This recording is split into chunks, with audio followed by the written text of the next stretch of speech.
You know when you have one of those days that feel like you're swimming in lava? Well, those days actually happen to be a problem to the environment, which can be a problem to you.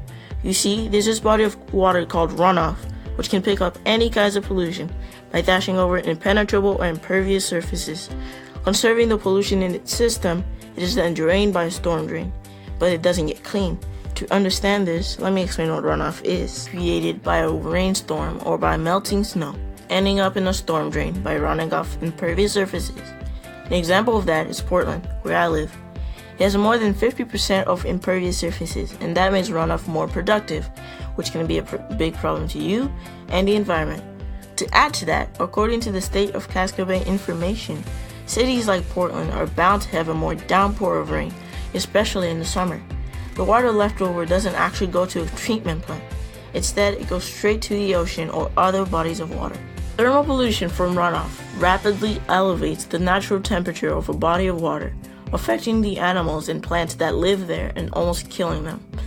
This involves us because we are creating more and more impervious surfaces, which increases the production of runoff. These kinds of surfaces also get warm very quickly in the sun.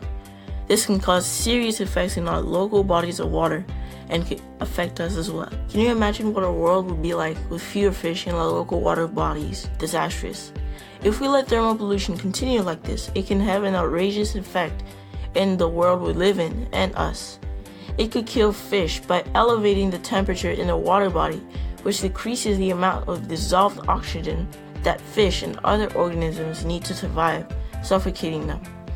Lots of tiny organisms and eggs need a cold temperature to develop. Pipes delivering heated runoff can ruin them. This kind of pollution can also drive away the fish pursuing colder waters, which have more dissolved oxygen. You may not be aware of this, but this can also upset the balance of the underwater animal kingdom because it can drive away a fish that has a normal predator, dispersing the food chain and leaving us with less food than before. But it also has an effect on our recreation. All these problems can result to less recreation time for us humans.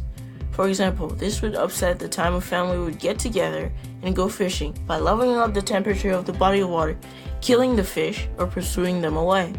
Do you really want to end another family's fun while you have yours? Try to step up and be a solution. You have the power to stop thermal pollution just by planting something. Anything that can slow down thermal pollution or even runoff itself, such as shrubs and trees and plants. Anything like that. Try to buy a rain barrel and stop thermal pollution right from the source. Try planting anything that can drain and clean runoff and stop thermal pollution. Rain gardens and green roofs that can stop runoff.